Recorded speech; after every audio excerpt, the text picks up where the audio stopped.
Agradecemos a paciência. Às vezes a tecnologia nos força, né, a nos atrasarmos um pouco. Mas estamos aqui já e temos o grande privilégio de contar mais uma vez entre nós a Yamila Sevilha, que estará na coordenação do ciclo e serão apresentados diversos aspectos de um tema que hoje nos convoca, que é a linguagem na mente e no cérebro. Já veremos a diferença. A primeira reunião, que é hoje, conosco está a Letícia Correia. Sem mais delongas, vamos dar a palavra a Yamila, te agradecendo pela organização, pelo esforço feito para esses encontros. Temos certeza que valem a pena. Então, Centro de Estudos Hermenêutica, Carlos Rota, dá as boas-vindas e agradece muito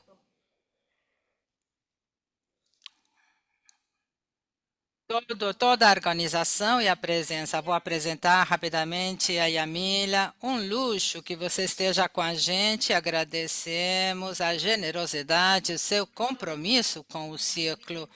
Vou apresentar brevemente. Poderia dizer muitas coisas, mas vou tentar ser o mais breve possível. Yamila Sevilha, ela é doutora em Linguística pela Universidade de Buenos Aires, professora da Faculdade de Filosofia e Letras, com a disciplina Neurolinguística e faz parte da Comissão de Ética.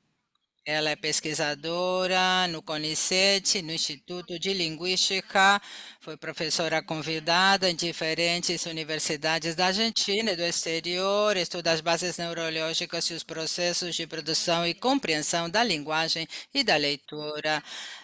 Seu interesse principal é no processamento sintático em populações com e sem patologia ao longo da vida, temas nos quais publicou vários capítulos de livros, vários trabalhos científicos em revistas de especialidade, participou de eventos científicos internacionais e comunica o conhecimento atual sobre as relações entre a linguagem e o cérebro para público não especialista. Obrigada, Yamila. Com você a palavra. Bom dia, está me ouvindo bem? Bom dia a todos e todas. Eu omiti uma informação. Só um momento. Na parte inferior da tela há um ícone, que é um globo, né? Lá, clicando lá, vocês podem escolher a língua de sua preferência. Se vocês não precisam de tradução, é só clicar na primeira opção, que é língua original ou idioma original. Se vocês querem ouvir a apresentação em espanhol, é só clicar em espanhol e caso decidam escutar em português, é só clicar português. Com você a palavra novamente, Yamila.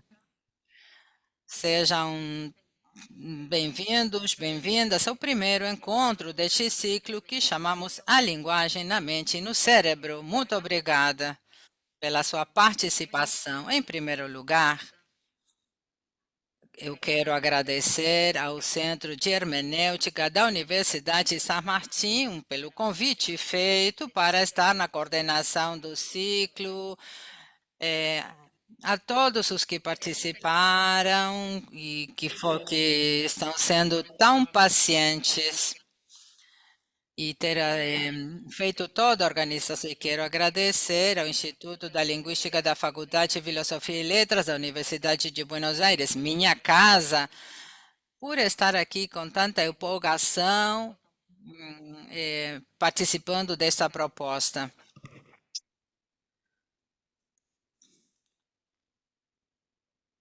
Para formar redes sempre tem sido importante e é fundamental, principalmente nesses tempos em que o sistema científico, as instituições públicas, elas estão permanentemente questionadas em nossos vínculos, na necessidade de manter essas redes e no compromisso de todos os que fazemos parte do sistema.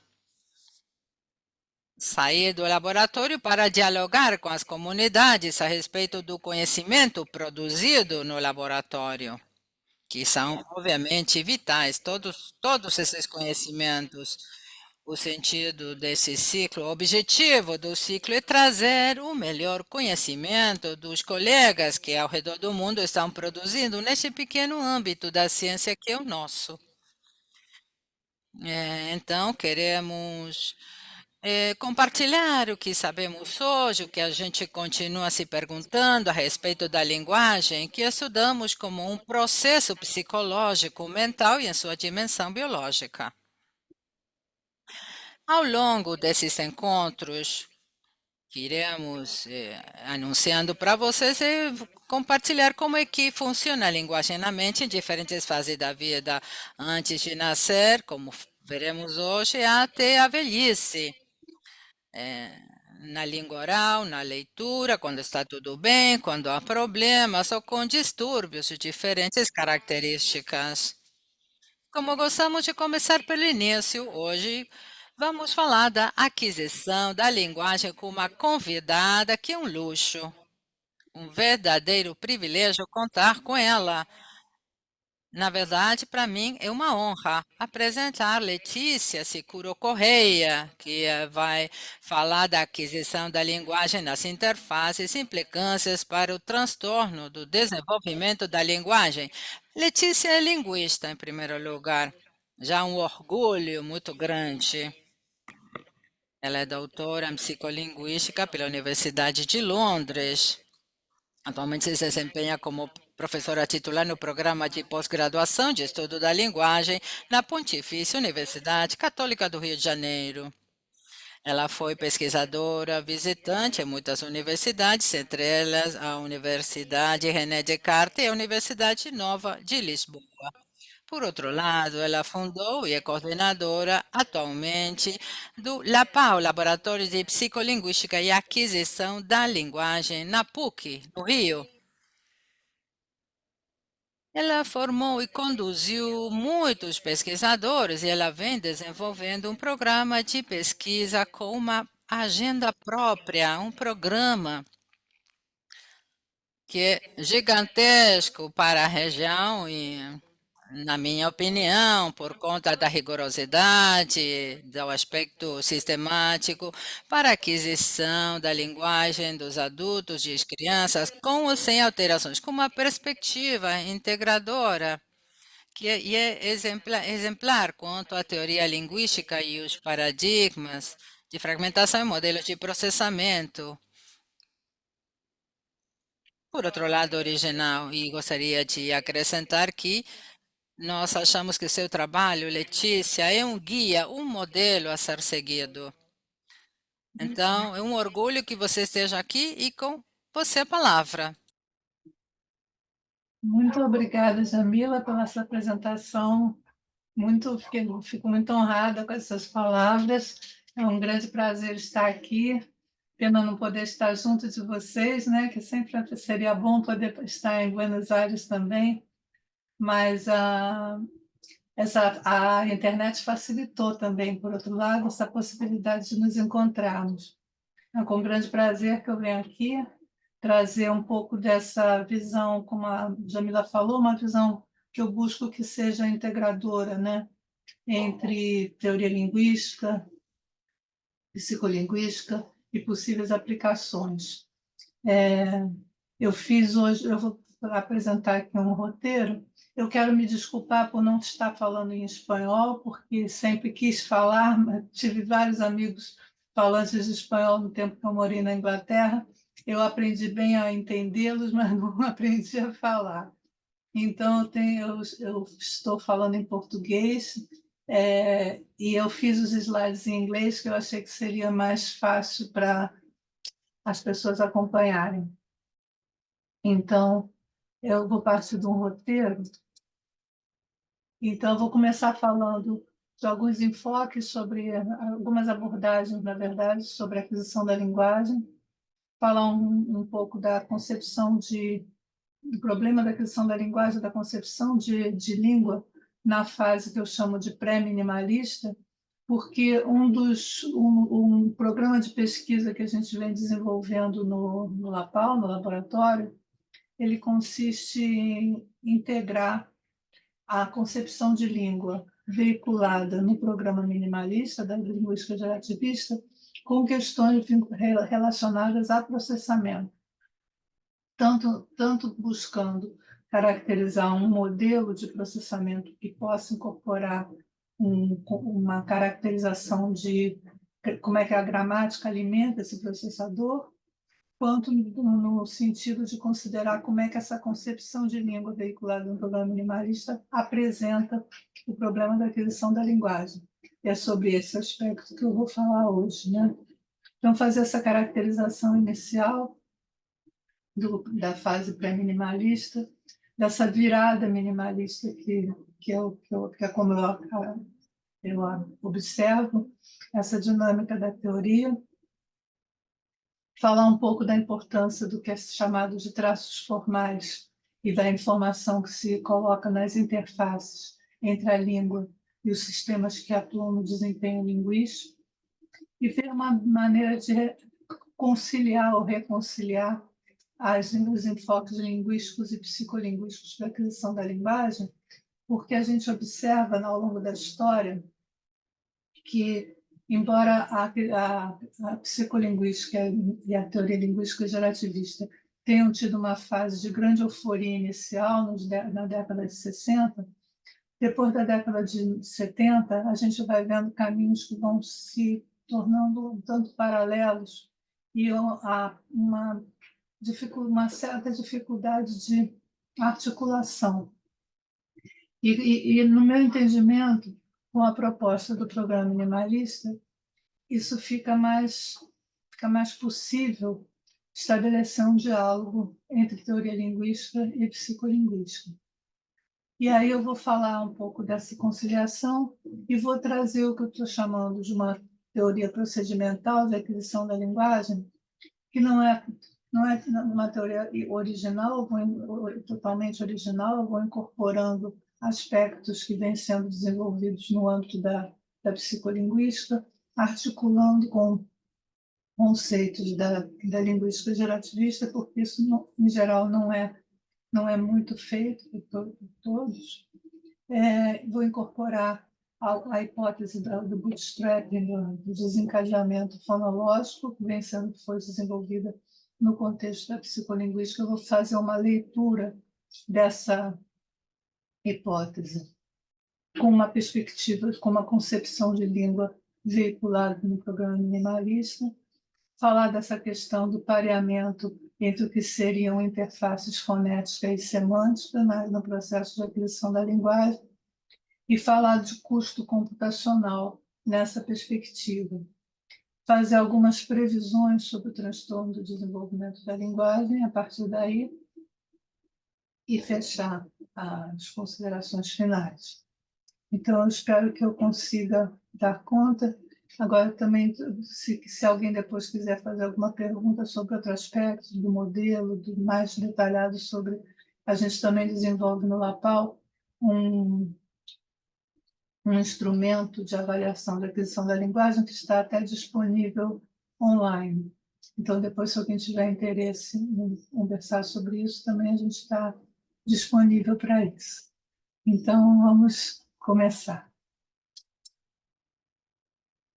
Então, quando a gente fala de abordagens para a aquisição da linguagem, nós podemos pensar em dois tipos de approach, dois tipos de enfoque. Um enfoque estritamente mais linguístico e um enfoque que eu chamo de mais psicolinguístico. No enfoque linguístico, estrito sensu, a gente tem como foco a língua interna, a language, né? caracterizada em seus estados. Então, o foco está no que se representa como conhecimento na mente da criança, né?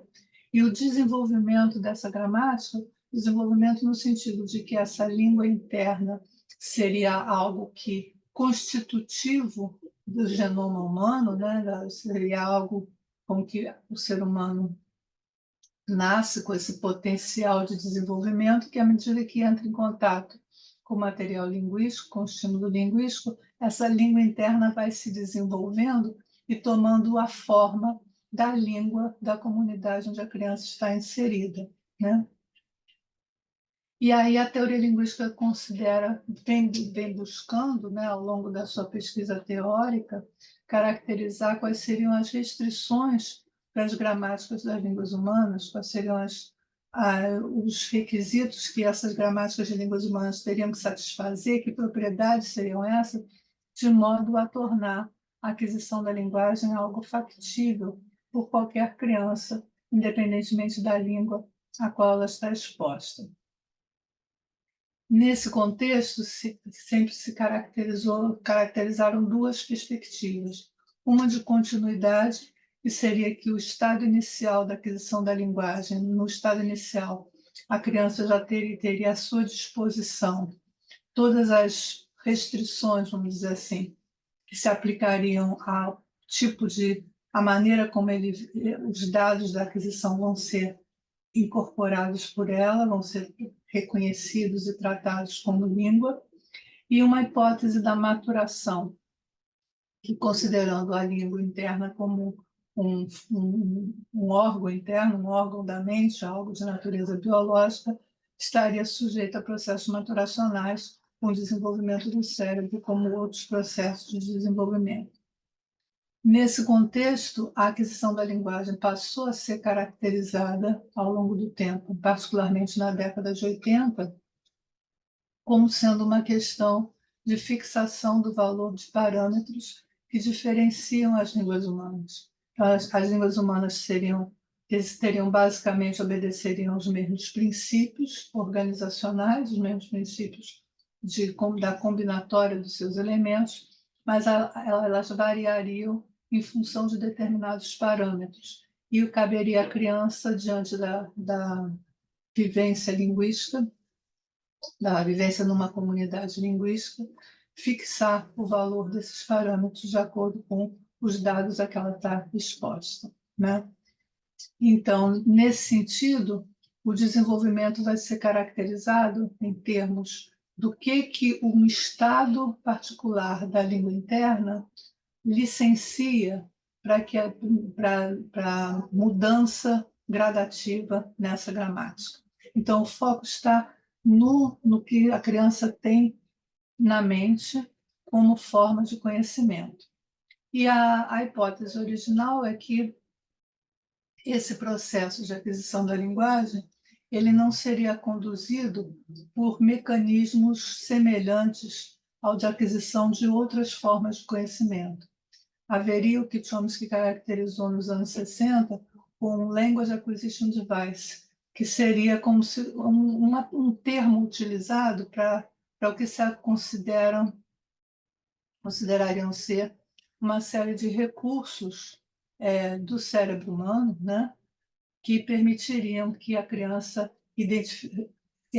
adquirisse conhecimento linguístico. Isso seria específico desse domínio. Nesse contexto, a aquisição da linguagem é estudada basicamente com base em dados da produção espontânea e com tarefas de compreensão ou de julgamento de gramaticalidade, julgamento de aceitabilidade, tarefas mais reflexivas para a criança. Então, esse é um enfoque tradicional de uma abordagem estritamente linguística vinculada à linguística gerativista. Nos enfoques psicolinguísticos, a gente tem mais variedade, né? A gente tem o foco nos procedimentos, né, de identificação de gramática ou nos procedimentos de aprendizagem de uma língua. Os termos a identificação de gramática se identificam com enfoques mais compatíveis com a teoria gramatical, enquanto que, quando se enfatizam os processos de aprendizagem, estrito sensu, são abordagens que são menos vinculadas a uma concepção de língua trazida pela linguística gerativista. E, quando a gente considera esses enfoques psicolinguísticos, então, eles cobrem um grande espectro de posicionamentos epistemológicos.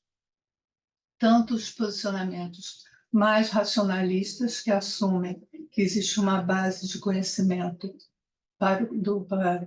com o qual o ser humano nasce e interage no ambiente como já partindo de alguma coisa específica de um domínio, como o domínio da linguagem, e outros que são enfoques mais empiristas, que assumem que existem processos de aprendizagem gerais, de natureza mais probabilística e que se aplicam a diferentes domínios. Então, a gente tem um espectro grande e a gente tem posições que eu até considero mais kantianas, eu costumo chamar de mais kantianas, porque elas têm algo de racionalista, mas também não no sentido de que consideram que as propriedades do aparato processador humano determinam o tipo de conhecimento que se pode adquirir, mas, ao mesmo tempo, consideram as possibilidades de influência da informação externa no resultado desse processo, né?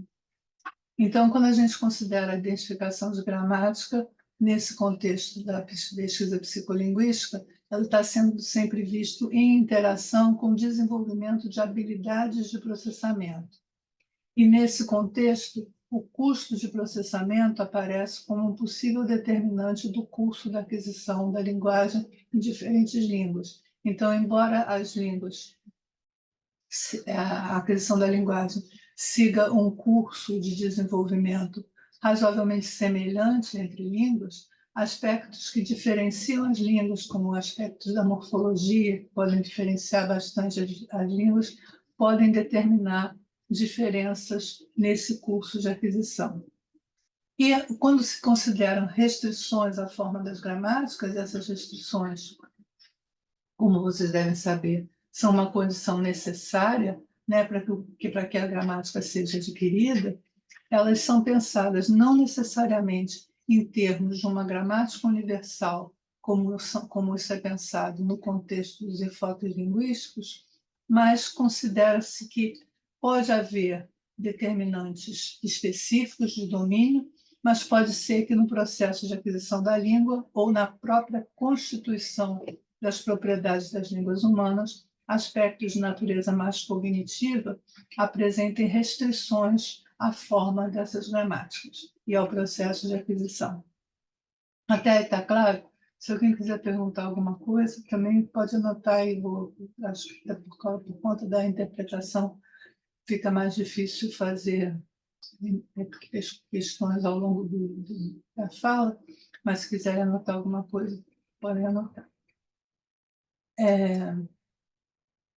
Então, quando a gente pensa nos enfoques psicolinguísticos, podem ser considerados processos específicos de domínio, processos mais gerais de aprendizagem, e o que é prevalente no processo de aquisição, ser de natureza mais geral ou mais específica, mais compartilhada com outros domínios ou mais específica, passa a ser uma questão empírica. Nesse contexto dos enfoques psicolinguísticos, apresenta-se um problema que não é apresentado na teoria linguística. A teoria linguística apresenta o problema da aquisição da linguagem como forma de conhecimento, como é que é possível isso acontecer, mas nesse contexto mais psicolinguístico e mais da ciência cognitiva, de um modo geral, aparece o que é chamado de problema do bootstrapping, ou desencadeamento, ou alavancagem do processo de aquisição. Ou seja, Quando se considera bootstrap, a gente já está considerando que existe uma dotação biológica para a aquisição da linguagem. Mas não se sabe o que faz com que essa dotação biológica se manifeste em processos de aquisição.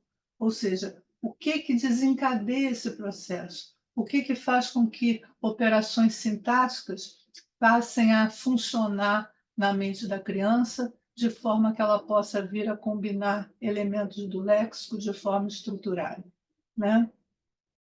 Então, a ideia é como que a criança tem esse processo inicializado, né? E no que diz respeito aos dados de aquisição, nos enfoques psicolinguísticos, eles são de natureza predominantemente experimental, com tarefas de compreensão, com tarefas de produção eliciada, né?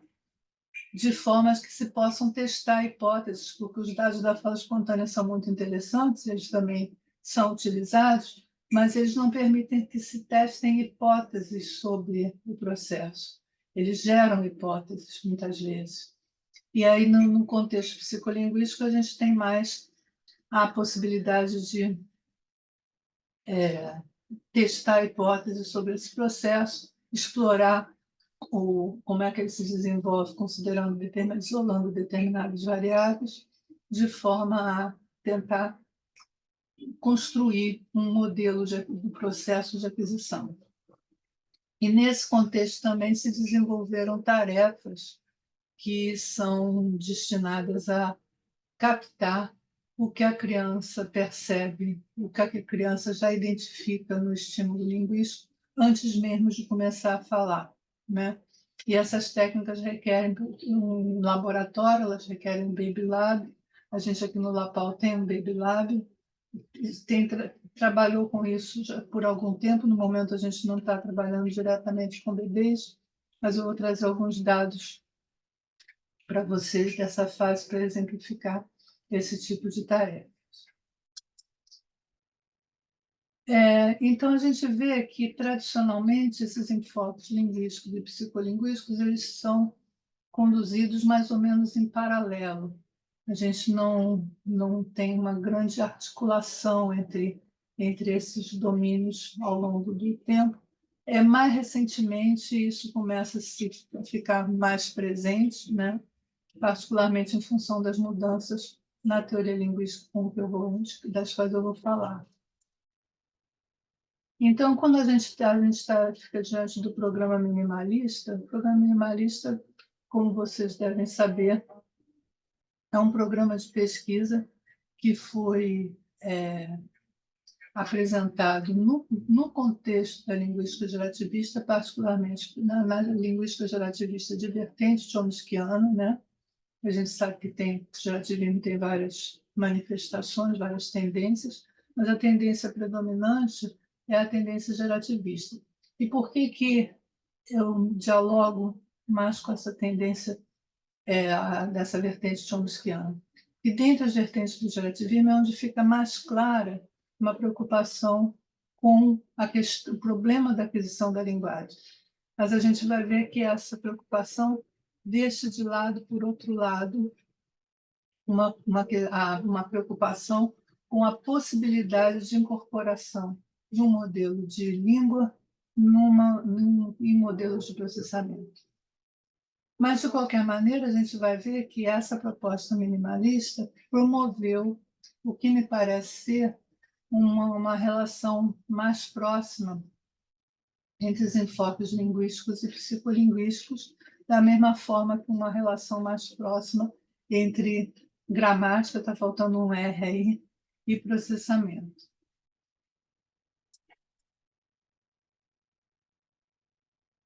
E no contexto, então, falar um pouquinho sobre a era pré-minimalista, que vai do meados do século XX, né, nos fins dos anos 50, entrando pelas décadas de 60, 70 e chegando à década de 80, quando se caracteriza que é o chamado contexto da teoria dos princípios e parâmetros ou da teoria da regência e ligação. Então, nesse contexto, nessa fase pré-minimalista, existe o foco da teoria linguística é apresentar um modelo de gramática, apresentar uma teoria que atenda ao que se chama de adequação explanatória. O que é a adequação explanatória? É que o modelo de uma gramática gerativa ele não deve ser apenas capaz de gerar, no sentido de explicitar, todas as sentenças da língua e somente elas. Ele deve se apresentar de forma tal que tenha propriedades que permitam que aquela gramática seja adquirida por qualquer criança.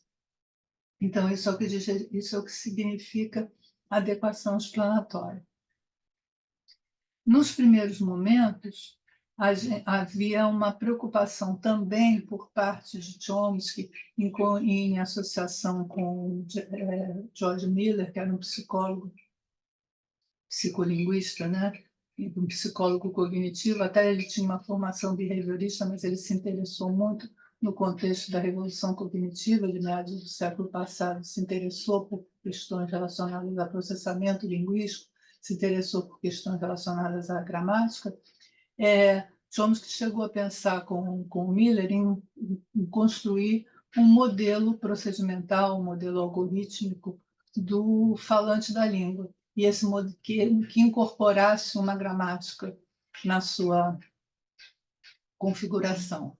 Mas essa vertente foi abandonada no contexto da teoria linguística, quando o foco ficou centrado em caracterizar o que poderia ser atribuído ao estado inicial da aquisição da linguagem, o que poderia ser atribuído a esse conceito criado de gramática universal, que seria a base inicial para que a criança viesse a adquirir uma língua.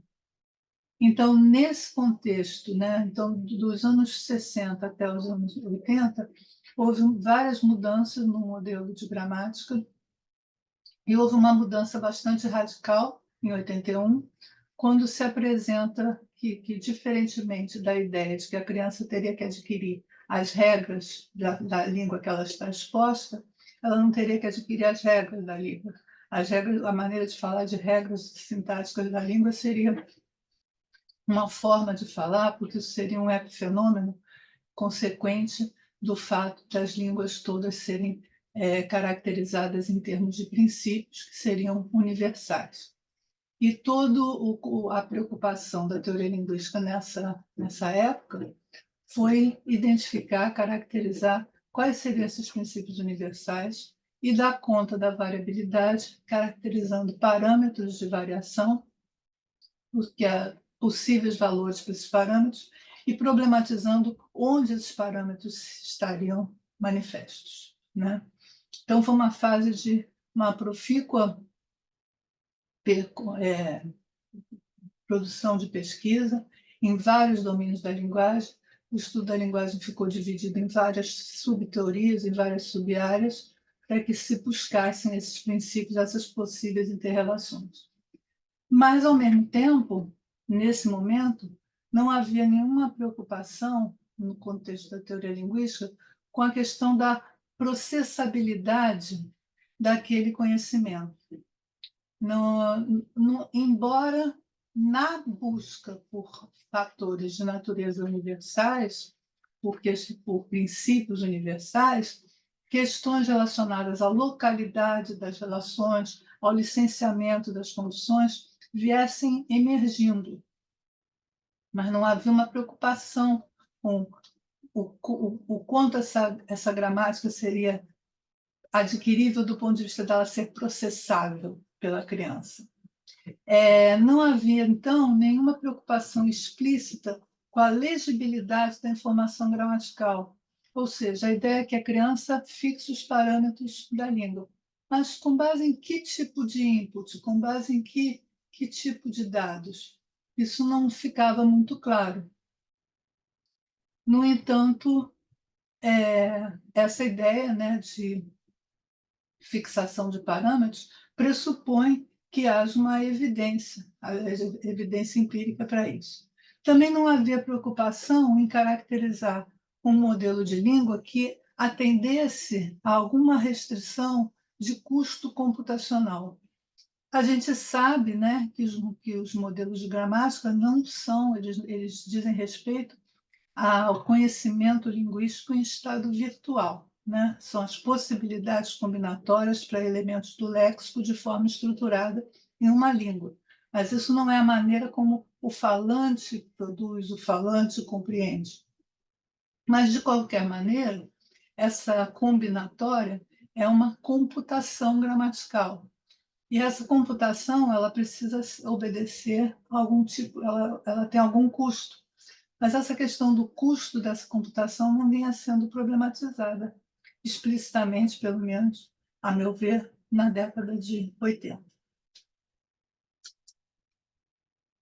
E aí a gente tem uma observação feita pelo Chomsky posteriormente, que revela muito como é que a teoria linguística se manifestava nos anos 80.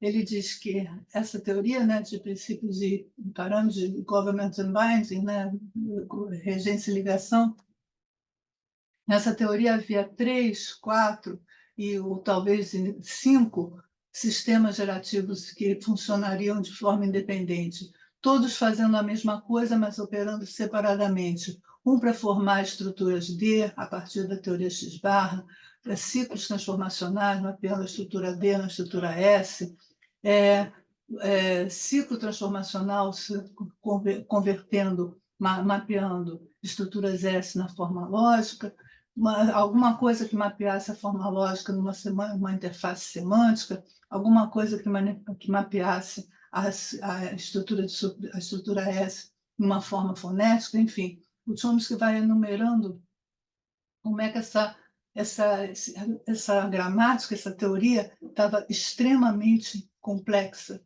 extremamente emaranhada, e, na verdade, o objetivo maior, que é explicitar que propriedades são essas das gramáticas humanas, não estava sendo atingido. Por outro lado, se uma vez que os princípios e parâmetros estavam sendo considerados como sendo, caracterizando a informação atribuída a uma gramática universal, a informação atribuída ao conhecimento inato que a criança tem, né?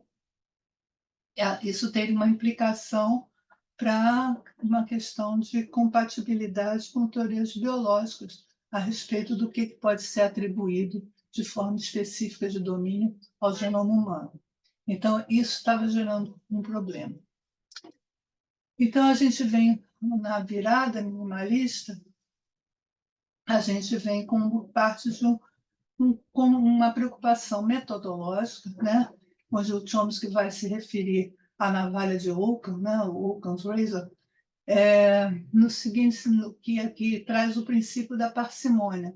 O princípio da parcimônia, tanto do ponto de vista metodológico, para tratar, caracterizar o modelo de língua, a teoria de língua, quanto como um princípio, vamos dizer assim, norteador do modo de funcionamento do universo, me parece, né? Então, né, que é assumir que o universo, a natureza, né, aquilo que é biológico, obedeceria a um princípio de parcimônia, e nesse contexto a língua funcionaria de forma ótima, atendendo a esse princípio.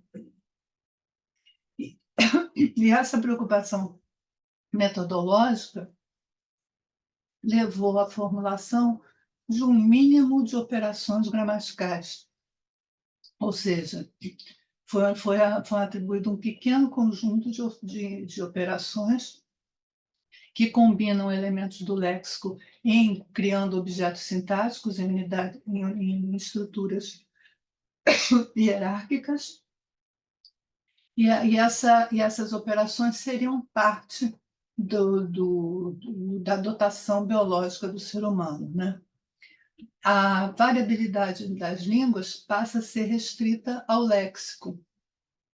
Então, não haveria regras sintáticas específicas de uma língua. Toda informação específica relativa à sintaxe, à morfologia, à fonologia de cada língua estaria especificada no léxico. E os parâmetros estariam restritos aos traços formais de categorias funcionais do léxico, havendo apenas 2 níveis.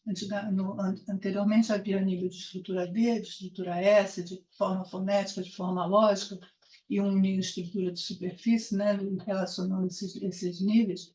E nesse contexto passa a haver apenas 2 níveis de descrição, que seriam os níveis chamados níveis de interface.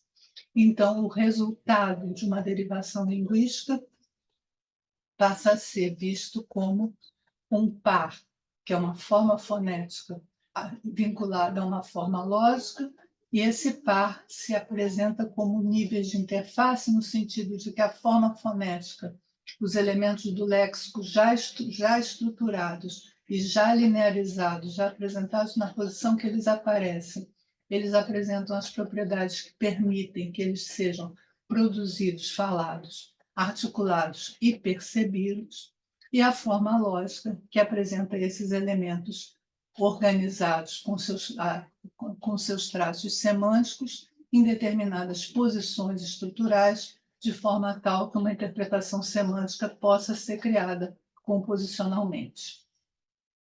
Então, há essa simplificação metodológica. Agora, ao mesmo tempo, e é o que eu acho mais interessante nessa virada, é a preocupação ontológica. A preocupação ontológica está em ir além da noção de adequação explanatória. Ou seja, não basta para a teoria considerar que tem que apresentar um modelo de língua que seja adquirível por qualquer criança. A ideia é considerar por que esses princípios estariam atuando. O que estaria por trás desses princípios que estão sendo atribuídos a uma gramática universal? Então, o Chomsky se propõe a buscar o que ele chama de principled explanation, né? Fica meio estranho falar uma explicação de princípios para os princípios, mas, na verdade, a gente tem a busca de uma fundamentação, né? Dos fundamentos do que seriam os princípios da gramática.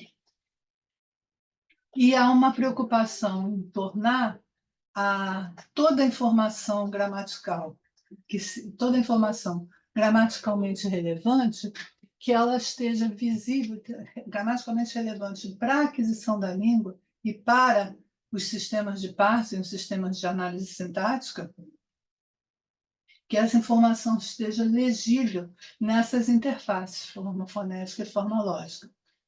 E as restrições à forma e ao funcionamento das línguas humanas passam a ser vistas como imposições dessas interfaces.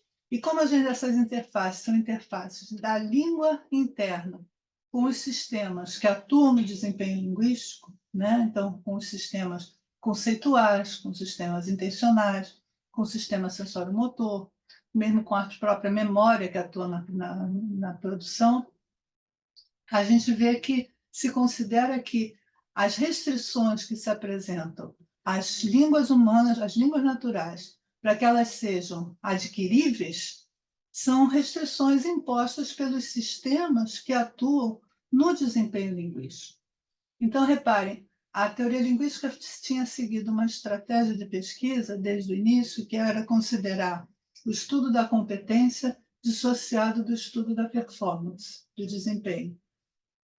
A teoria linguística se concentrando com o estudo da competência e buscando, através do estudo da competência, chegar ao que seriam os princípios ou as bases para que as línguas se tornem adquiríveis. Nesse processo, o que se chegou à conclusão? Que aquilo que torna as línguas adquiríveis é o fato delas serem passíveis de serem processadas pelo aparato processador humano. Então, reparem que a ideia de desempenho passa a ser incorporada na própria noção do que vem a ser uma gramática de língua natural. Então, a gente vai tendo que essas restrições, né, essas imposições das interfaces, vão ser imposições que levam em conta eficiência computacional e que levam em conta a economia da navalha do Ockham, né? E todos os princípios que foram caracterizados ao longo da década de 80 na proposta de princípios e parâmetros, eles não deixam de ser considerados, ou seja, a teoria não deixa de ser uma teoria de princípios e parâmetros, mas esses parâmetros todos convergem para um único princípio, que é o princípio da interpretação total, da interpretação plena nas interfaces da língua com os sistemas de desempenho. Então, a gente nota que, nesse momento, a noção de adequação explanatória e a noção de processabilidade passam a ficar profundamente articuladas, profundamente misturadas, né? Relacionadas. Até aí tudo bem, eu espero. Então, a gente vê uma outra passagem do Chomsky, que ele vai considerar que para sistemas computacionais tais como a língua, nós naturalmente esperamos descobrir conceitos de eficiência computacional que nos levem além da adequação explanatória e investigar como esses princípios se relacionam com princípios de natureza de caráter mais geral, que podem se manifestar, podem estar presentes em outros domínios, em outros organismos e podem mesmo ter explicações mais profundas. Então, nesse momento, a gente vê que a questão da aquisição da linguagem, a linguagem passa a ser vista como ela própria, articulada com toda a cognição humana, na verdade, com todo o organismo humano, na verdade, com todo o resultado de uma evolução biológica que se faz compatível, vamos dizer assim, com o modo de funcionamento do universo, né? Então, a gente tem, embora a língua seja um domínio específico, enfatiza-se agora não apenas uma faculdade de linguagem como um domínio específico, a gente tem uma faculdade de linguagem num sentido restrito, que diz respeito à questão das línguas atenderem à recursividade, a gente poder fazer um número de encaixamentos infinito na estrutura, mas a gente considera essa faculdade de linguagem de uma forma mais ampla, articulada com todos os sistemas que atuam no desempenho linguístico. E, nesse sentido, é que eu vejo uma possibilidade de, sim, integrar o estudo da teoria linguística com o estudo da aquisição da linguagem na perspectiva do processamento da linguagem pela criança. Então, são apresentados 3 fatores como responsáveis pelo design das línguas humanas, né? Que seriam a dotação genética, né? Que a gente vê a dotação genética nesse texto de 2005, ela é vista como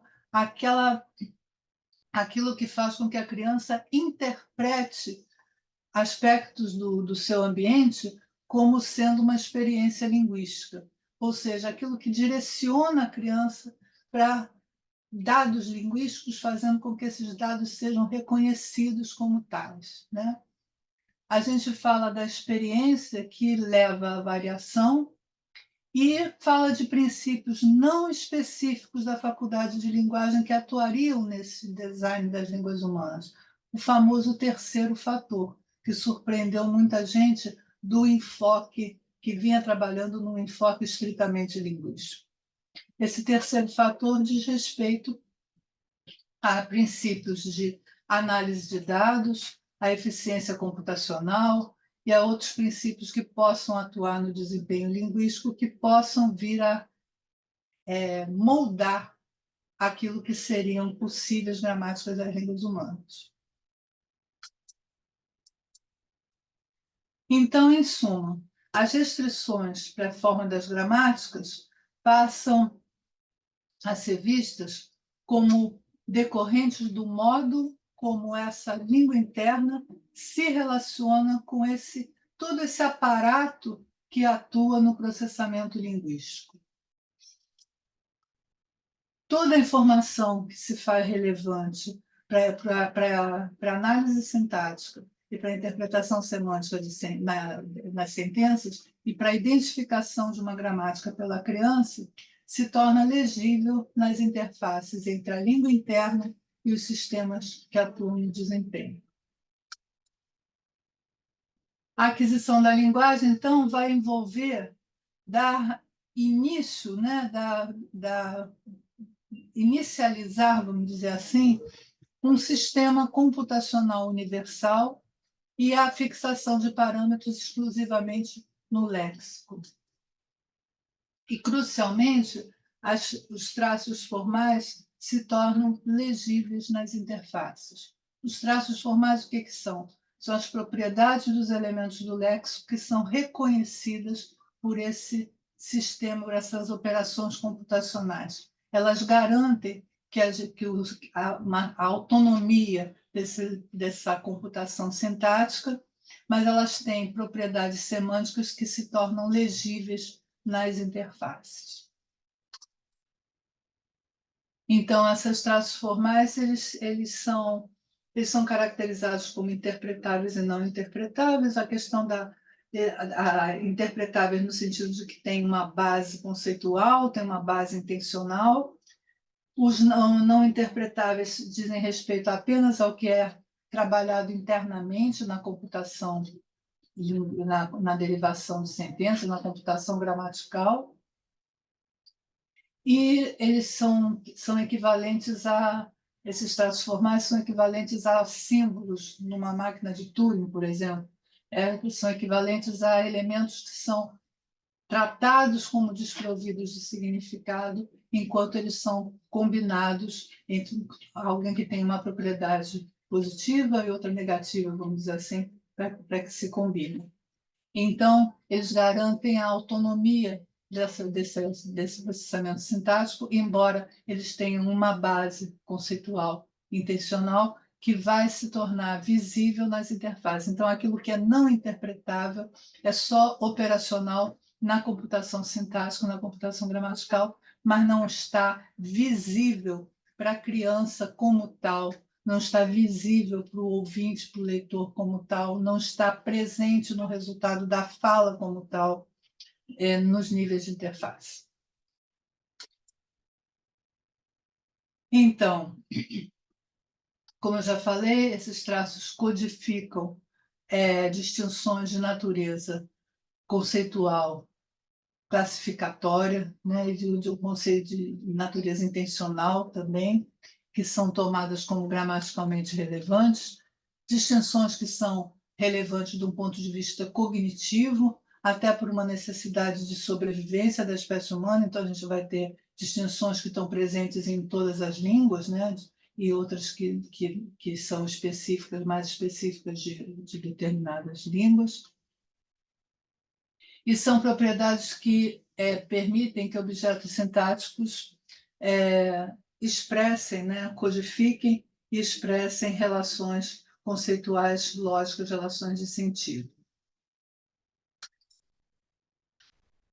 E a gente vê, então, que os seres humanos seriam, então, geneticamente dotados de meios para distinguir nos sons da fala ou em seus correlatos, se a gente está falando de língua de sinais, presente nesse meio em que a criança está, e serão a reconhecer nos dados da fala o que seria informação de interface. Então, o que a gente está chamando de informação de interface é considerar que o input linguístico, os dados que a criança recebe, eles não são simplesmente um contínuo de sons, ou eles, uma vez que esses sons sejam segmentados, eles não são simplesmente uma sequência de elementos do léxico. Eles são percebidos pela criança, e isso é que difere esse enfoque de outros enfoques psicolinguísticos também. que buscam caracterizar como é que a criança lida com esses sons ou com essa sequência de elementos do léxico de forma probabilística apenas, a ideia é que a criança não lidaria com isso de forma apenas probabilística, porque ela já tomaria isso como produto de uma língua interna do seu interlocutor, ou seja, produto de algo semelhante ao que ela traz. Então, traria isso, perceberia os dados da aquisição como material que está numa interface entre a mente do falante e aquele som, entre a sua mente em desenvolvimento e aqueles dados que estão sendo recebidos. Então, como é que seria esse processamento da informação de interface? Aí a gente tem que, por conta do que se observa como legibilidade nas interfaces, tudo que diz respeito a traços formais, a essas propriedades que permitem a combinação dos elementos do léxico de forma estruturada, esses traços formais eles se manifestam nas interfaces de forma sistemática. Então, eles se manifestam em padrões, se manifestam em padrões de ordem de palavras, se manifestam em padrões morfológicos, se manifestam em padrões fonológicos. Então, na verdade, tudo na língua que é captável, que é tomado como gramaticalmente relevante, atende a um determinado padrão. Então, a gente vai ver que a aquisição da linguagem nas interfaces significa que a criança vai tomar esses dados da fala, a criança tem acessível para ela imediatamente o som da fala, e ela vai tomar esse som como identificando padrões que são reconhecidos como pertencentes a uma interface fônica, a uma interface fonética.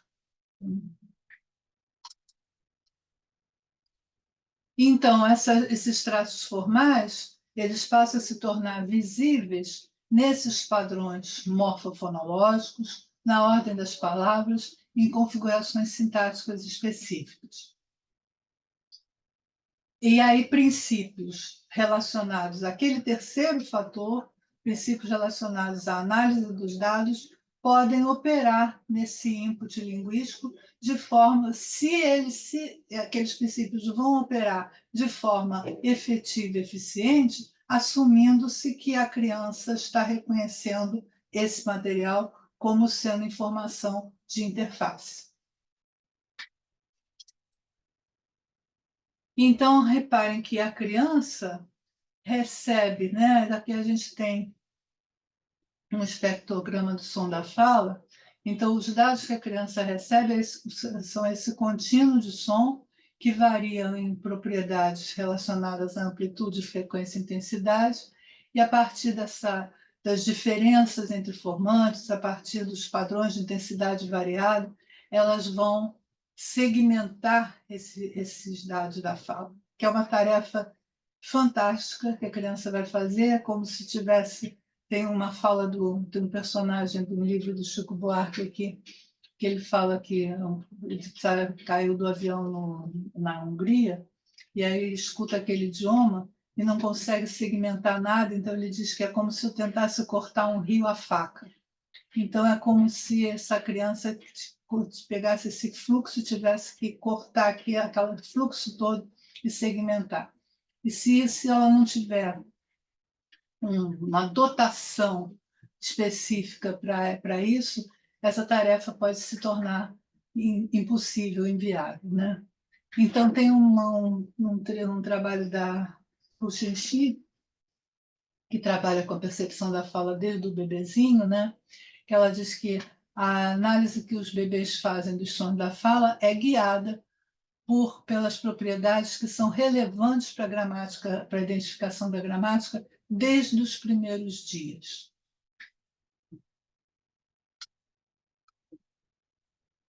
Então, quando a gente vai tentar conciliar, né, ou reconciliar esses enfoques linguísticos e psicolinguísticos, nesse ponto, é interessante trazer um conceito que tem sido usado, foi incorporado ainda na década de 90, fim da década de 80, início da década de 90, por um psicólogo chamado Zukzik, que trabalhando com a percepção da fala pelo bebê, que é um conceito que vem da etologia e diz respeito à aprendizagem guiada por fatores inatos. Quando a psicolinguística, essa vertente da psicolinguística fez uso desse conceito, aprendizagem guiada por fatores inatos, ainda foi numa fase que a teoria linguística estava trabalhando com a ideia de princípios e parâmetros como gramática universal. E aí a gente vê que a aprendizagem guiada por princípios inatos, ela tem um compromisso com uma dotação biológica, mas ela não está comprometida com a natureza específica de domínio ou compartilhada entre domínios desses fatores inatos. Então, na verdade, se a criança, a gente pode aproximar esse conceito de aprendizagem guiada por fatores inatos, considerando que a criança ela é levada a reconhecer padrões nos sinais da fala como informação de interface, ou seja, relevante para a análise sintática e para a interpretação semântica. E esse seria o primeiro dos 3 fatores apontados pelo Chomsky na proposta do minimalismo, né? Mas, ao mesmo tempo, a gente vê que os bebês podem se basear em análises estatísticas, em questões probabilísticas, que dizem respeito a recursos que não são específicos de domínio, são independentes de língua, desde que eles sejam guiados para reconhecer aqueles padrões sistemáticos, fazer aquela análise distribucional, não de uma forma totalmente indutiva, não de uma forma vindo do zero, mas como algo já guiado por essa dotação biológica. Então, a gente vê que quando aparecem princípios de análise de dados relacionados à análise probabilística, análise estatística, isso remete ao terceiro fator que foi trazido na proposta do programa minimalista para aquisição, para caracterizar o design das línguas humanas. Então, a ideia de gramática universal passa a ficar bastante restrita nesse contexto ao que seria talvez um sistema computacional universal linguístico, que também é uma questão empírica, o quanto as operações elas são específicas de domínio ou não.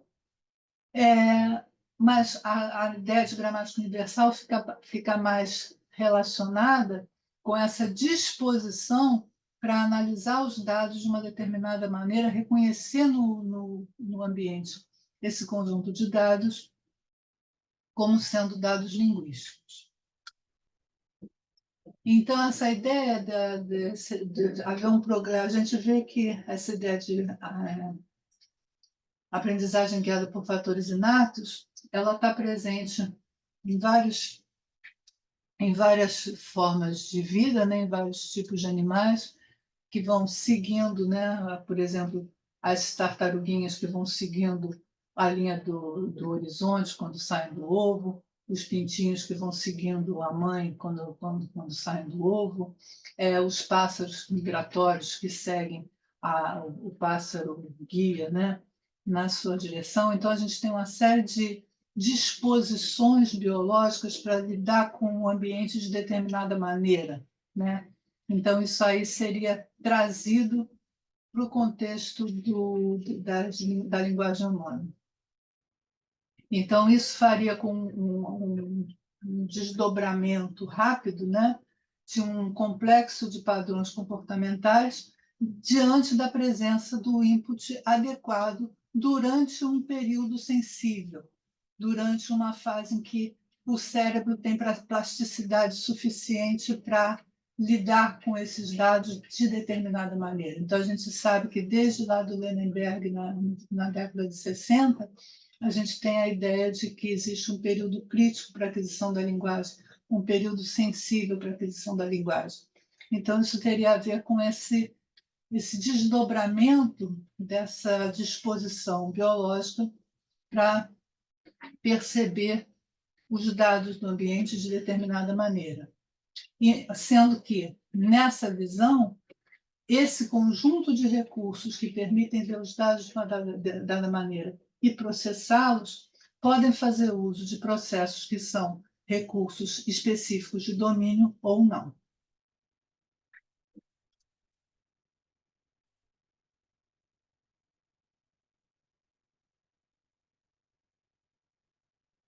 Tem que aparecer uma mensagem aqui do... Então, a gente poderia dizer que a aprendizagem guiada por fatores inatos eu chamaria de sendo o Language Acquisition Device no minimalismo. Então, na década de 60, a gente tinha um Language Acquisition Device, né? Assumindo-se que seriam mecanismos específicos de domínio que permitem a aquisição da linguagem. Nesse contexto, a gente incorpora a esses mecanismos um terceiro fator, que tem a ver com propriedades e imposições de todo um aparato processador dos sistemas de desempenho.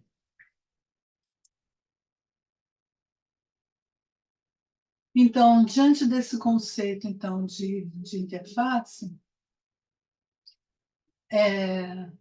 a criança vai reconhecer padrões no sinal da fala como gramaticalmente relevantes. A gente vai ter a prosódia delimitando janelas de processamento, né? Que seriam pacotes informacionais que permitem que a informação seja mantida na memória de curto prazo, para que certas representações sejam identificadas e sejam criadas, facilitando uma análise distribucional. A criança faria uso de uma análise distribucional, como um bom estruturalista antigo, mas ela, dentro da perspectiva que ela não estaria buscando toda a informação dos dados, ela já estaria analisando esses dados a partir de determinados pressupostos que derivam da inserção da língua interna no conjunto dos sistemas de desempenho. E aí a gente nota que, nesse contexto, aos 9 meses de idade, a gente tem evidência de que a criança lida com informação, tanto acústica quanto distribucional, que converge, fazendo com que a criança consiga delimitar fronteiras de palavras, fronteiras de sintagmas, fronteiras de orações. E aí eu trouxe, ainda vou falar um pouquinho antes do que eu trouxe, a gente vê que nessa distribuição que a criança nessa análise distribucional, né, desses padrões fonológicos que a criança vai fazendo, ela vai chegando a duas categorias. Uma classe de elementos, poucos elementos altamente recorrentes, em geral fonologicamente pequenos, fáceis de ser segmentados junto com outros, que seriam o que a gente identifica como os elementos funcionais de classe fechada, e o seu complemento, o resto. Então, a gente tem o início da constituição do léxico. A criança vai... E repare, para que o sistema computacional funcione, esse léxico tem que ter traços formais, senão ele não, se for um léxico sociriano, em que eu tenho assim, que significante e significado, não vai ter computação sintática. Esses elementos do léxico eles têm que ter traços formais, propriedades formais. Então, para que a primeira propriedade formal que se estabelece no léxico é a distinção entre elementos de classe fechada e o resto, que seria o conjunto dos elementos de classe aberta. E a gente vê que por volta dos 10 meses aos 14 meses, mais ou menos, a criança é capaz de perceber elementos de classe fechada como diferentes de outros, a gente vai mostrar um pouquinho de dados sobre isso, no fluxo da fala. Isso tanto captado com dados comportamentais, quanto captado em dados neurofisiológicos. Então, o que eu vou trazer para vocês, isso aqui é uma foto antiga dos primeiros bebês que ocuparam o Lapao. A bebezinha está numa tarefa de escuta, né? Escuta que a gente chama aqui em português de escuta preferencial, mas o termo em inglês é o Red Turn Procedure, que criou o paradigma do Red Turn, que partia da ideia de que a criança vira, ela tendo estímulo acústico vindo de um lado e de outro, ela vira a cabeça para o lado que ela prefere ouvir. E ela pode preferir ouvir estímulos de um tipo ou de outro tipo. E a técnica experimental consiste em variar o lado de onde vem determinado tipo de estímulo e depois a gente soma os tempos de escuta para cada tipo de estímulo, independentemente do lado onde eles ocorreram, a partir do tempo que a criança ficou com a cabecinha virada para determinado lado. Então, um dos primeiros trabalhos que a gente fez na busca, né, de identificar como é que a criança entra nessa interface, né, como é que ela constitui esse léxico inicial, foi um trabalho com determinantes, foi feito junto com a tese de uma aluna minha. Então, a gente apresentava dois tipos de dados. Era fala fluente, então contava uma história normal, como se fosse, por exemplo, um dia uma formiguinha andava no galho de uma árvore, quando uma folha caiu em seu pezinho, e vai continuando a história que a criança está ouvindo. E uma história, a mesma história, em condição modificada. Eram várias historinhas na versão normal e na versão modificada. E, nesse caso, estávamos modificando só os determinantes. Então, dia, Ara e formiguinha andava no galho de área árvore, quando Ara e folha caiu em seu pezinho. Então, os artigos, e nós, na época, consideramos também pronomes demonstrativos, eram modificados sistematicamente e a criança ouvia uma história ou outra. E as crianças preferiram mais ouvir a história normal do que a história modificada. Esses bebezinhos, na época, estavam com 11 a 14 meses. Então, com isso, a gente percebe que a criança já está distinguindo esses elementos. Tem um outro estudo que eu acho até mais surpreendente, interessante, que a gente fez alterações fonológicas em ditongos que podem ser flexões verbais. Então, por exemplo, em português a gente tem acabei, acabou, então são desinências, flexões, né, de tempo passado, correu, subiu. Então, a gente tem esses afixos, que são afixos de tempo e aspecto, né? E a gente teria, então, alterações nesses afixos, fazendo coisas como acabal, acabal, acabum, corrói, subei, que seriam modificar os ditongos de forma que eles ocupam a posição desses afixos, alterando a sua realização. E nós alteramos também os mesmos ditongos, mas não em afixos, em raízes nominais. Então, por exemplo, baleia ficaria como balóia, besouro ficaria como besumbro, camafeu ficou como camafor, barril ficou como barré. Então, a gente teria desinências, alterações também em palavras de classe aberta.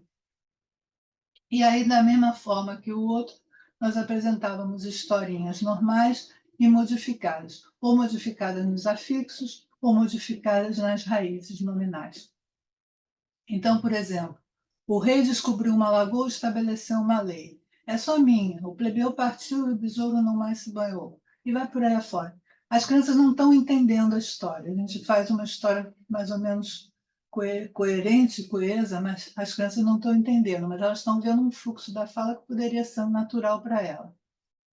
E aí vem o rei descobriu uma lagoa e estabeleceu uma loja. E aí vem, e prebeu partei, o besouro no mais se banhou. O hebreu com enfurecer-se e mandou secar a lagoa. A gente não pode alterar, não alterou todos os elementos, mas alguns, para não ficar um som muito diferente para a criança. E as modificadas nas raízes, o Roy descobriu uma lagoa, estabeleceu uma lória e por aí afora. E o que a gente nota é que houve uma diferença significativa entre as historinhas normais e as historinhas modificadas nos afixos, mas não houve uma diferença entre as histórias modificadas normais e as modificadas nas raízes nominais. E há uma outra evidência de que a criança percebe, né, essa distinção do que são os elementos estruturadores, quais são os elementos responsáveis pela formação de estruturas gramaticais. E aí, nesse conceito, a gente vai retomar, né, a hipótese do bootstrapping fonológico, considerando, então, que essa distinção entre elementos de classe fechada e elementos de classe aberta formam um par mínimo de traços formais que fazem com que sejam duas classes do léxico e, havendo esse primeiro par de traços formais, marcado e não marcado, vamos dizer assim, positivo e negativo, isso seria o suficiente para desencadear as operações computacionais que seriam parte, né, dessa dotação biológica, uma vez que elas seriam universais. E, a partir daí, estruturas hierárquicas básicas seriam construídas a partir da combinação, né, do merge de elementos de classe aberta com elementos de classe fechada, e a possibilidade de esses elementos terem propriedades positivas e negativas, que envolve a operação que gramaticalmente é conhecida como agree, já desencadearia esse processo e atuaria dessa forma como ela própria, a própria língua em aquisição, como instrumento de aquisição de novas palavras, como instrumento de aquisição de novas distinções gramaticais. E aí a gente vê que o parsing, né, o processamento sintático, ocorreria ainda com categorias subespecificadas, mas com um pressuposto de que haveria uma concordância interna entre esses traços formais para que esse passe possa ocorrer, e com isso haveria a identificação das categorias lexicais e a especificação gradual dos traços formais. Aqui é um exemplo do estudo que a gente fez, também no contexto da dissertação de uma aluna, considerando o quanto a criança tomaria os elementos da classe determinante como fundamentais, como instrumentais para a caracterização de classes lexicais, de categorias lexicais. Nós usamos o paradigma da fixação visual intermodal, ou seja, a criança olha para imagens e tem que olhar o tempo, o que a gente mede é o tempo de olhar para uma determinada imagem enquanto se fala alguma coisa, a partir do que se fala alguma coisa. Então, por exemplo, nós trabalhamos com palavras homófonas. Por exemplo, pinto pode ser pinto, filho da galinha, ou pode ser o pinto do verbo pintar, né? Brinco pode ser o brinco da orelha, ou pode ser o brinco do verbo brincar. Então, quando a gente tem o pinto na mesa, eu tenho um determinante, que é o artigo, né? E é um determinante ramificado, ou seja, ele pede um sintagma nominal como complemento. E quando eu tenho eu pinto, eu tenho um determinante também, mas ele está projetado numa categoria, mas num nível estrutural acima. Então, ele não pede um complemento. Então, se ele não pede um complemento, o outro elemento que vem depois dele não entra no mesmo sintagma, vai formar um outro sintagma. Então, a gente viu pelo tempo de fixação que essas crianças, por volta dos 18 meses, elas olham mais, quando eu digo o pinto na mesa, elas olham mais para essa figura não sei se vocês veem no cursor, para essa figura do que para essa. Quando eu digo eu pinto a mesa, elas olham mais para essa do que para essa. Eu brinco da boneca, eu brinco com boneca. A gente não tem muitos homófonos, então eram esses, era o mato da barata e o mata barata. Então ficou barata e cucaracha. Então ficaram essas mostrando que como é que o parsing pode se realizar, trazendo para a criança a categorização já de uma palavra, de uma classe lexical. Quando a gente já vai para esse momento, que a criança já está por volta de um aninho, nós já saímos da interface estritamente fônica e já estamos fazendo um pareamento entre a interface fonética e a interface semântica. E com isso vai havendo a progressiva especificação dos traços formais. Isso aqui é uma criança diante de uma técnica de identificação de imagem a partir da fala de um boneco, de um fantoche.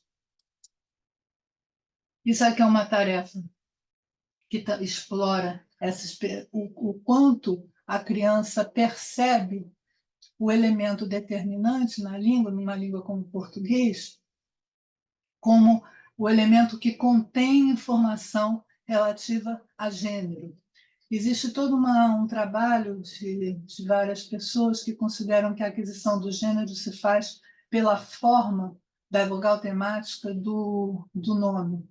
Nós consideramos que, na verdade, a aquisição do gênero se faz pelo determinante. Então, apresentávamos para a criança uma tarefa com 2 personagens, sendo que um tem um nome inventado.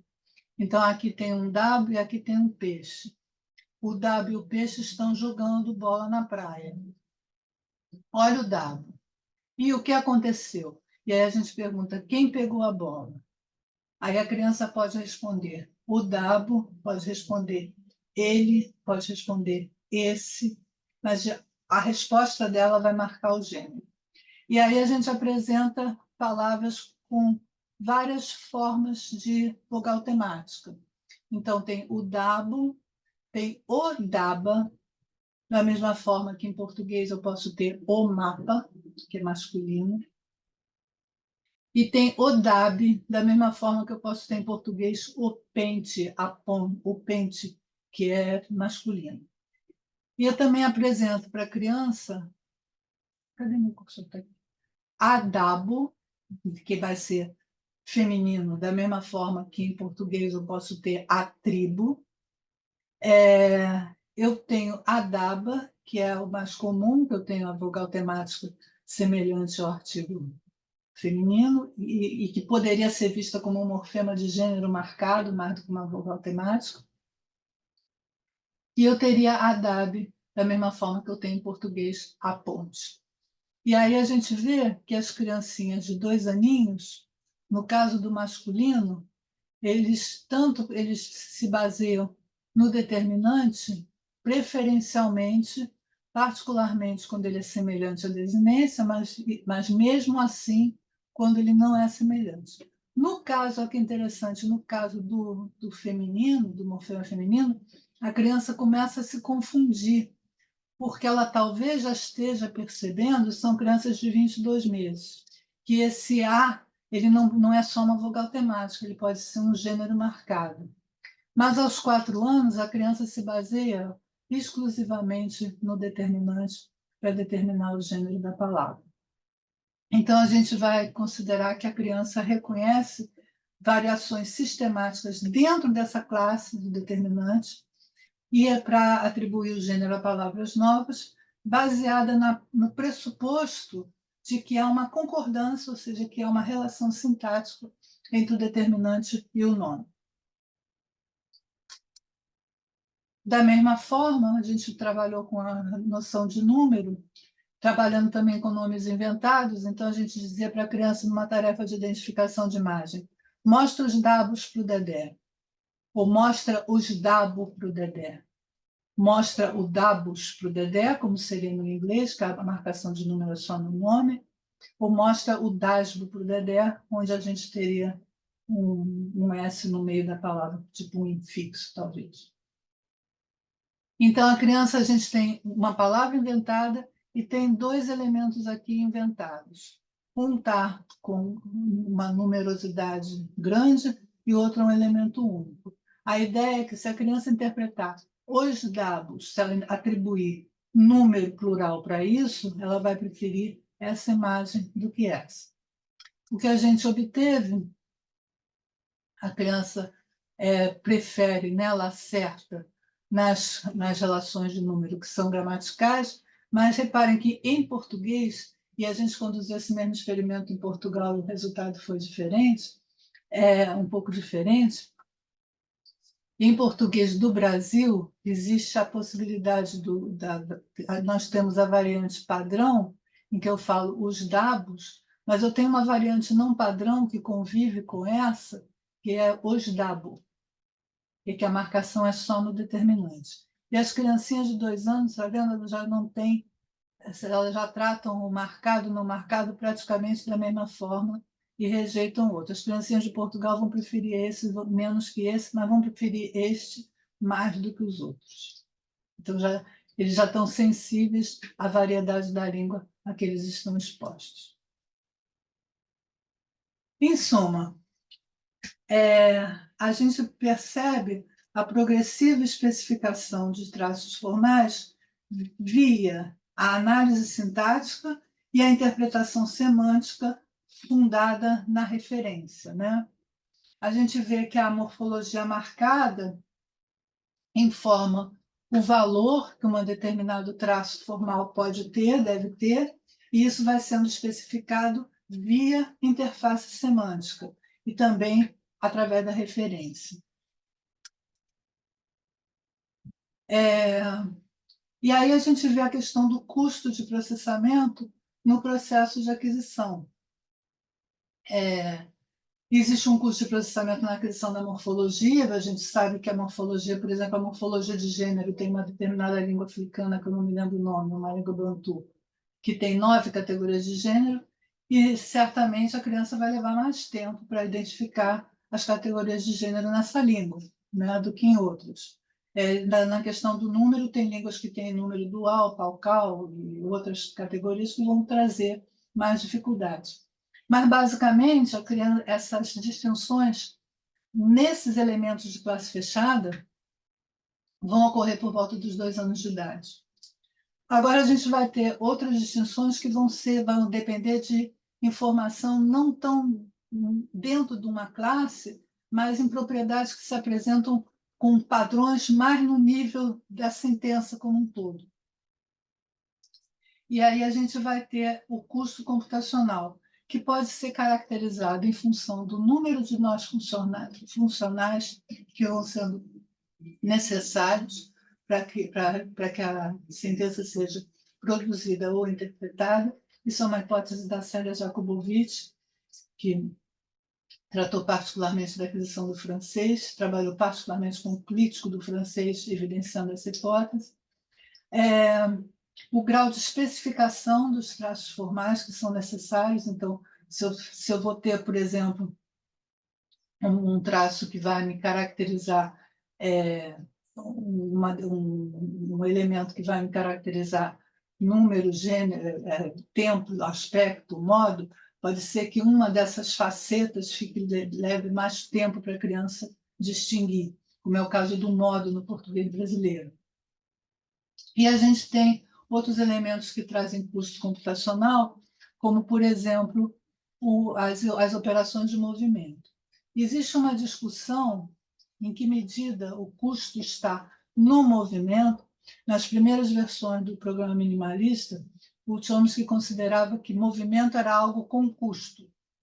Depois ele passou a considerar que não, tendo em vista que todas as línguas têm essa possibilidade de displacement, né, de recolocação dos elementos na sentença, que o custo não estaria aí, mas o custo seria uma questão de interface.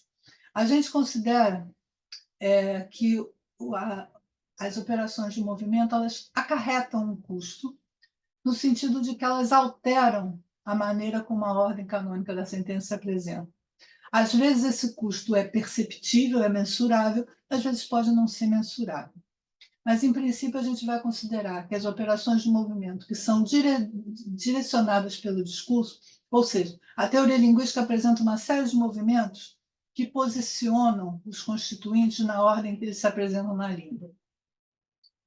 Esses movimentos que a teoria, na gramática, posiciona os constituintes onde eles se apresentam, eles seriam movimentos sem custo. Agora, os movimentos que são direcionados pelo discurso, passiva, relativa, interrogativa, eles seriam custosos no processamento. Eu não sei se eu estou passando do tempo. Eu não tô, você me fala se eu estiver passando do tempo, porque eu não estou sem relógio.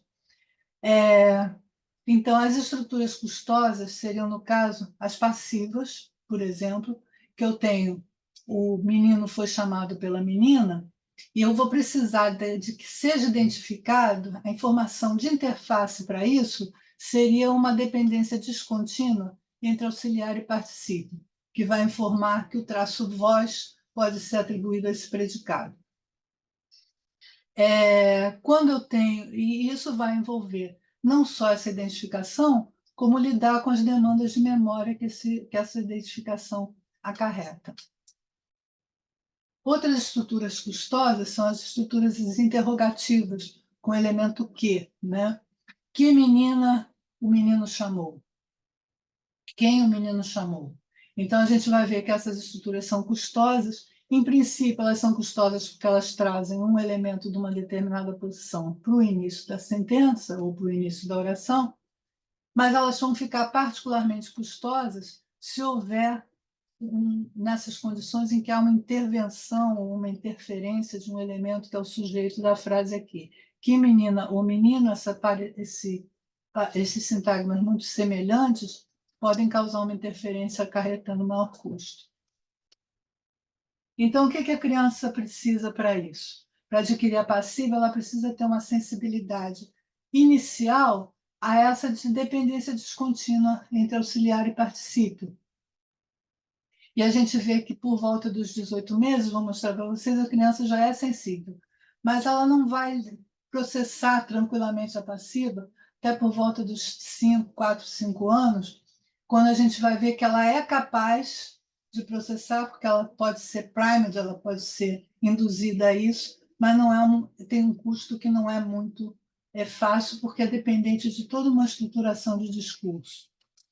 Então, esse trabalho foi feito com a metodologia da preferência, a atenção preferencial, da preferência visual, que é a mesma coisa que a virada da cabeça, só que se constatou que basta a criança, o tempo que ela olha para a imagem, é suficiente, ela não precisaria virar a cabeça para caracterizar.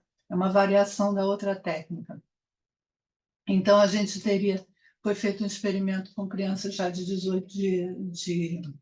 13 a 20 meses, em que foi manipulado essa dependência. Então, eu dizia, o chão do meu quarto foi molhado, na cozinha o garfo foi babado, o queijo foi aguado, o melão foi cortado, numa historinha, e na história modificada a gente usava uma desinência, que é uma desinência da língua, ava, de pretérito imperfeito, mas ela não forma esse complexo.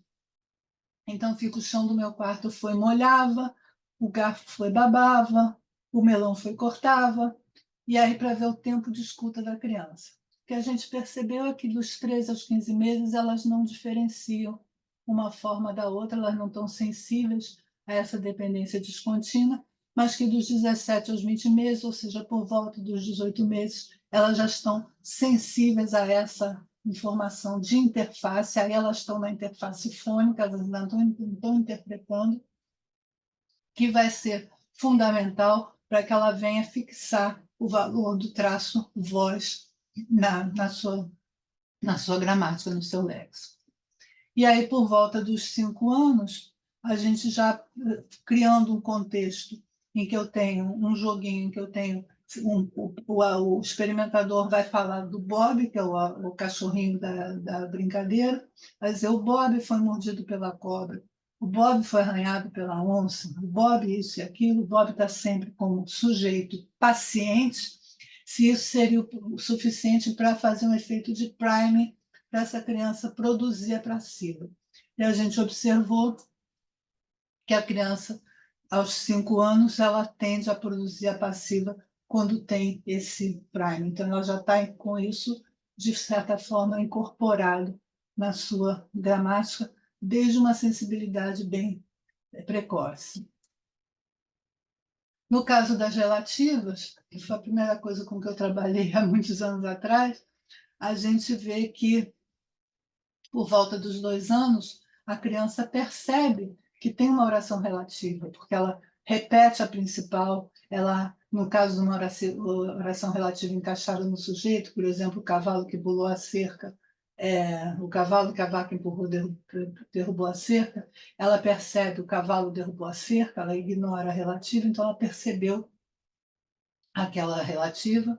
Aos 4 anos, ela percebe, ela lida bem com as relativas de sujeito, mas as de objeto, que tem aquela interferência, ainda são difíceis, e essas relativas de objeto e as interrogativas com que, elas são custosas até mais tarde, até mesmo para adultos ou pacientes afásicos. Então, isso demora aqui, por exemplo, o material que a gente usa mostra a formiga que a abelha carregou. Então, a gente tem uma cena da abelha carregando a formiga, ela tem que mostrar aqui embaixo onde é que está a formiga, e aqui numa imagem mais complexa, a gente mostra o leão que o tigre empurrou. Então, a gente teria que a criança descobrir qual dos 2 leões foi aqui. Então, a gente vê que, nesse caso, essas tarefas que são usadas para ver a compreensão de relativas, elas demandam muita coisa, elas demandam a identificação das propriedades da relativa nas interfaces, mas elas demandam a estratégias de memória e elas demandam também funções executivas, exercendo controle e até inibindo determinadas ações. Então, o custo da aquisição ou o custo do desenvolvimento linguístico vai ser função não apenas do que está nas interfaces, mas daqueles sistemas que interagem com a língua, particularmente a memória de trabalho. Então, aqui a gente tem o resultado dessas relativas de objeto, e aqui a gente, trabalhando com imagens simples e complexas, vê como é que a imagem complexa acarreta maior dificuldade. Isso é uma coisa que eu falo para o pessoal da fonoaudiologia, que, no caso das crianças com transtorno do desenvolvimento da linguagem, trabalhar com as estruturas simples, em imagens simples, em tarefas simples, é muito mais promissor para a criança identificar a informação de interface antes de apresentar uma tarefa mais complexa que demande outros recursos além disso.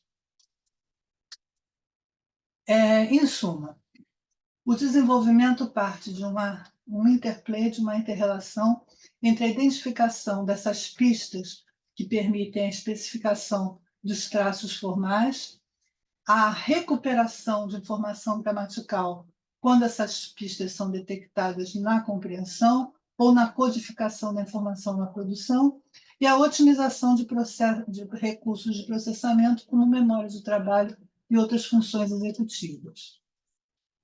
E aí, com base nessa visão da aquisição... sim. Então, com base nessa visão do processo de aquisição, a gente faz algumas previsões para o transtorno do desenvolvimento da linguagem. Então, o desenvolvimento típico requer, então, a identificação dos elementos de classe fechada na interface fônica, a representação desses elementos como elementos funcionais, a identificação de distinções morfofonológicas nessa classe de elementos, a representação dessas distinções na fixação dos parâmetros, representação de informação relativa a movimento sintático e otimização do recurso de memória. Na verdade, o que se pensa é que o transtorno do desenvolvimento da linguagem pode afetar cada um desses processos. E cabe ao fonoaudiólogo identificar onde, no processo de aquisição da língua ou no desenvolvimento linguístico, o processo está sendo afetado. Se, por exemplo, o transtorno do desenvolvimento da linguagem afetar a identificação dos elementos de classe fechada na interface fônica desde o início, vai haver uma grande perturbação, porque esses elementos eles inicializam o Bootstrap, eles inicializam o sistema computacional.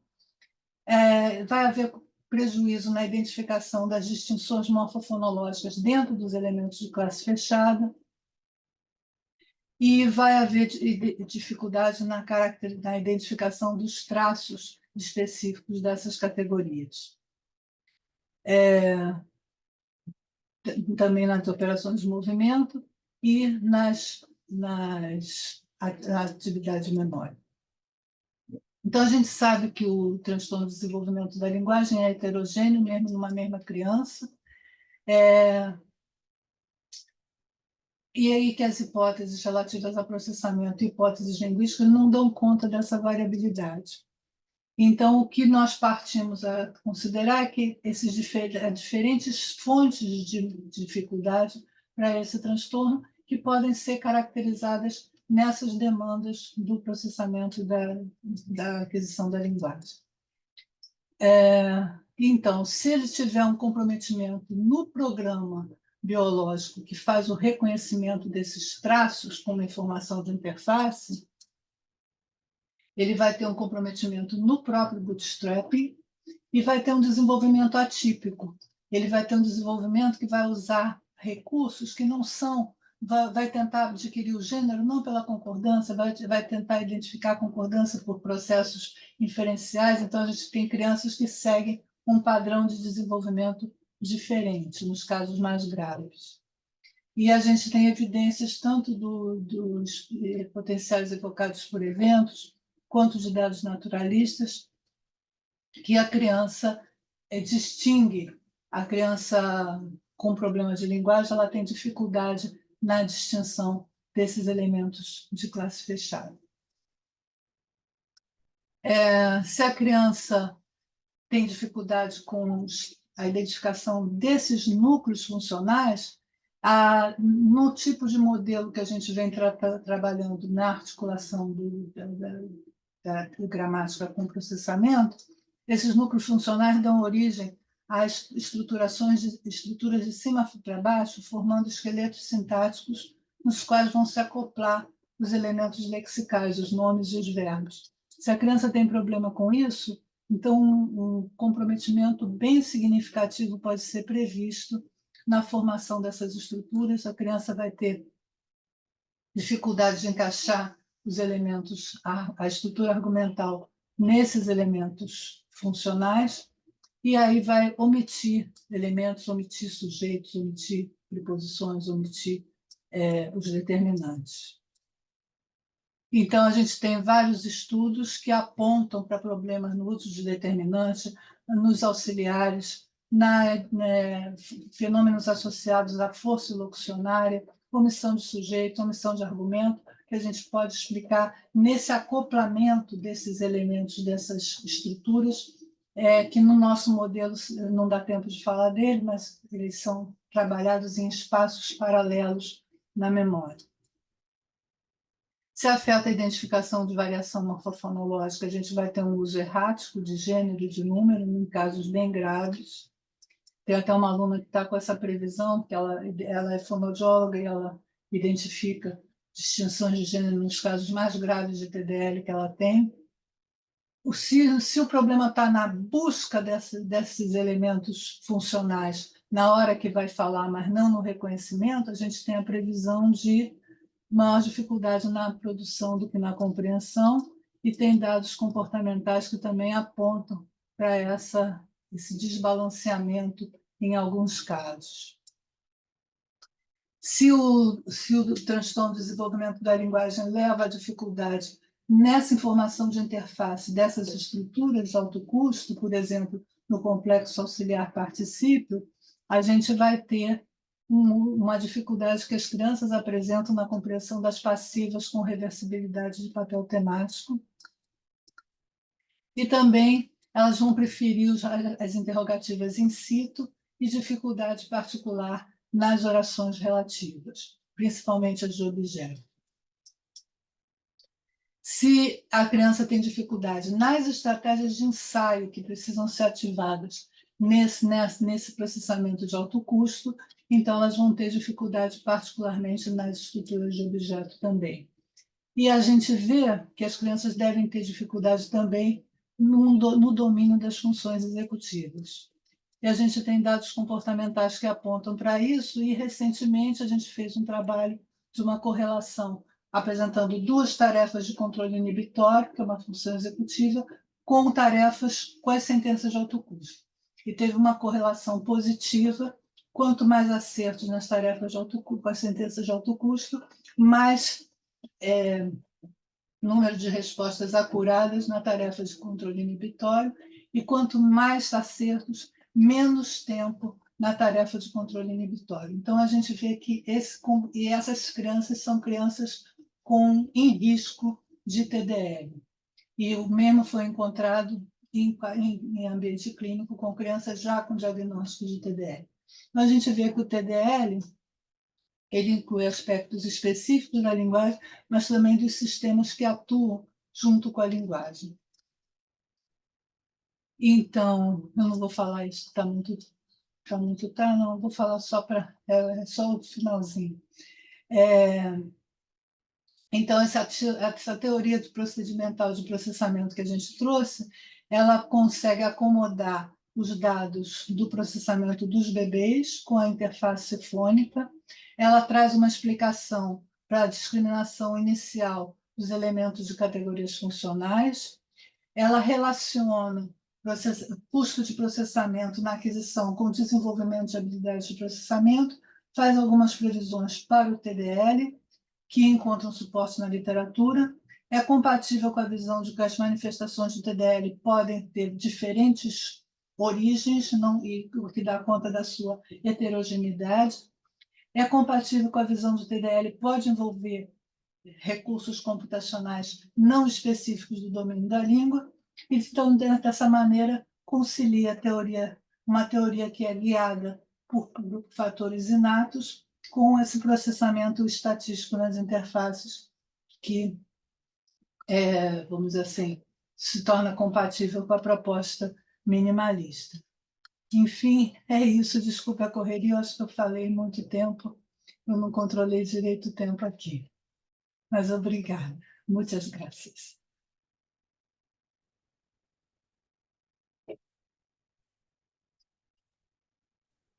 Muito obrigada, Letícia. Foi uma conferência maravilhosa. Eu não sei como é a questão do tempo, não sei se temos tempo para perguntas. Eu acho que não, né? Acho que Ah, que não. A Mal está pena, dizendo pois que é. não. Que pena. Se podiam me avisar um pouco mais cedo. Eu vejo.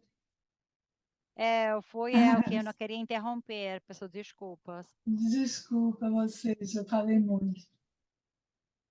Se houver alguma pergunta, podem mandar um e-mail e a gente compartilha. Eu gostaria de continuar a conversa. Eu tenho muitas perguntas, porque foi realmente muito rica em muitos aspectos epistemológicos, empíricos. E eu acho que há muitas coisas interessantes para as pessoas que trabalham com transtornos do desenvolvimento da linguagem, que poderiam gerar muitas perguntas. Então, agradecemos muito a sua maravilhosa palestra e a gente pode continuar, e quem quiser, então, podem mandar um e-mail para nós mandar as perguntas para a Letícia.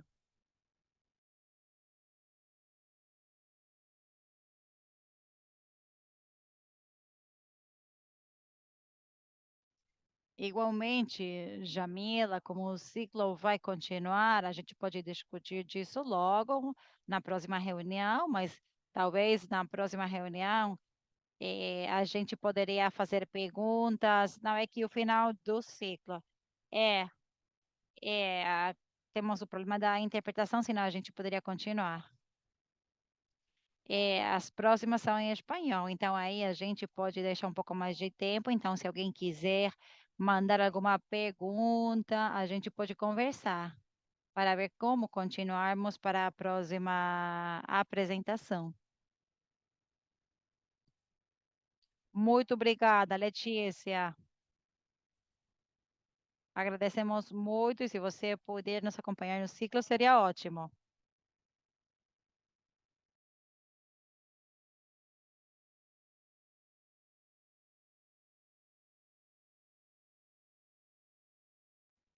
Sem problema, Letícia, a gente sabe que você está muito ocupada.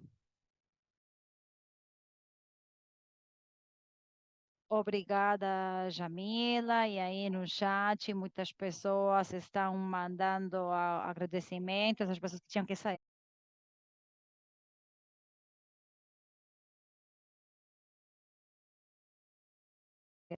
Obrigada, então, a todos e todas por ter compartilhado essa palestra.